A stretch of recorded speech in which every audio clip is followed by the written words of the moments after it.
அனைவருக்கும் அன்பான வணக்கம். இந்த பதிவுல நம்ம என்ன பார்க்க போறோம் அப்படின்னா, கோடை காலங்கள்ல ஏற்படக்கூடிய உடல் சோர்வை யோகாசன பயிற்சியில் குறைக்குமா அப்படின்னு சொல்லி கேட்குறாங்க. பொதுவா யோகாசன பயிற்சிகள் யோக பயிற்சிகள் உடல் சோர்வை குறைச்சு நம்மள சுறுசுறுப்பா வச்சிருக்கோம். அது எப்போதும் நம்ம பார்க்கக்கூடியதுதான். ஆனா இந்த மாதிரி கோடை காலங்கள்ல சுற்றுப்புற வெப்பமும் பார்த்தீங்கன்னா ரொம்ப அதிகமா இருக்கும். உடல் வெப்பமும் அதிகரிக்கும். பொதுவா உடற்பயிற்சி இந்த மாதிரி யோகா ஆசன பயிற்சிகள் அதிகமா செய்யறவங்களுக்கு அந்த பயிற்சிகள் செய்யும்போது உடல் வெப்பநிலை அதிகமா இருக்கும். அதனால கொஞ்சம் உடல் சோர்வு ஏற்படும். அது இந்த கோடை காலங்கள்ல கொஞ்சம் அதிகமா இருக்கும்.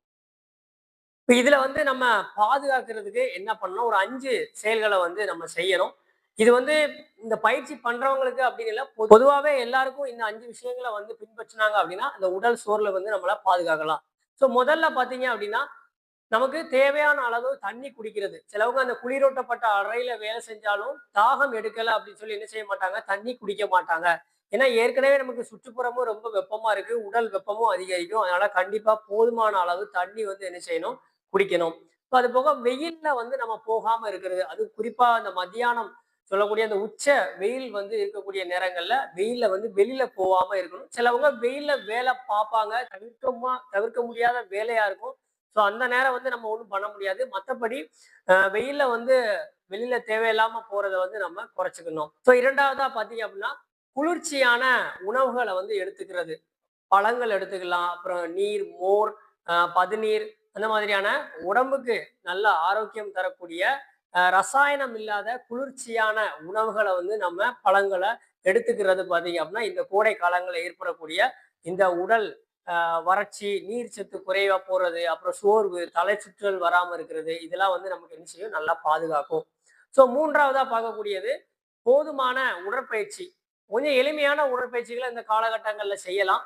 இப்போ யோகா ஆசனங்கள் அப்படின்னா, மூச்சு பயிற்சியும் கண்டிப்பா சேர்ந்து செய்யறது. இப்ப யோகால பார்த்தீங்கன்னா, உடல குளிர்ச்சியா வச்சுக்கிறதுக்கு சில மூச்சு பயிற்சிகள்லாம் குடுத்துருக்கோம் நம்ம. அத செய்யலாம். மத்தபடி உடல் ஆரோக்கியத்துக்கு மற்ற உடற்பயிற்சிகளையும் செய்றவங்க அத செஞ்சுக்கலாம். 4வதா பார்த்தீங்க அப்படின்னா, போதுமான அளவு உறக்கம்.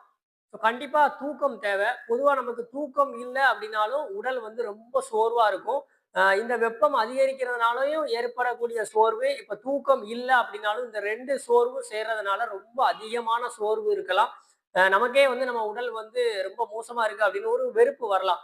அதனால இந்த போதுமான தூக்கம் கண்டிப்பா தேவை. அதனால தூக்கம் கெடாம என்ன செய்யணும்? இந்த காலகட்டங்கள்ல நம்ம பார்க்கணும். இதுவும் ரொம்ப ஒரு முக்கியமான ஒண்ணு. அடுத்து 5வதா பார்க்கக்கூடியது என்ன அப்படின்னா, எண்ணெய் தேய்ச்சு குளிக்கிறது. நம்ம இந்த ஆயில் பாத் அப்படின்னு சொல்லக்கூடிய இந்த எண்ணெய் தேய்த்து குளிக்கக்கூடிய முறை, நம்மளுடைய பாரம்பரிய முறை. அது இப்ப இருக்க காலகட்டங்கள்ல ரொம்ப குறைஞ்சிட்டு. அதனால அந்த எண்ணெய் தேய்ச்சு குளிக்கிற முறைய பின்பற்றினாங்க அப்படின்னா, உடல் வெப்பநிலை சீரா இருக்கும். இந்த வெப்பநிலை அதிகரிக்கும் போது உடலுக்கு நல்ல ஒரு குளிர்ச்சி தரும். கோடை காலங்கள்ல ஏற்படக்கூடிய அந்த உடல் தொற்று, இந்த வேர்வையினால வரக்கூடிய தோல் பிரச்சனை இதெல்லாம் இந்த எண்ணெய் தேய்ச்சு குளிக்கிறதுனால என்ன செய்யும்? அது வராம உடம்ப நல்லா பாதுகாக்கும். வாரத்துல 2 முறை எண்ணெய் தேய்ச்சு குளிக்கணும் அப்படின்னு சொல்லுவாங்க. நம்ம ஒரு முறையாவது எண்ணெய் தேய்ச்சு குளிக்கிறது நமக்கு ஒரு பாதுகாப்பான ஒண்ணு. இந்த 5 விஷயங்கள பின்பற்றினாங்க அப்படின்னா, இந்த கோடை காலங்கள்ல ஏற்படக்கூடிய பிரச்சனையில இருந்து நம்மள பாதுகாக்கலாம். கோடை காலம் அப்படின்னு இல்லாம மத்த நாட்கள்லயும் பார்த்தீங்க அப்படின்னா, உடல் நமக்கு ஆரோக்கியமா இருக்கும்.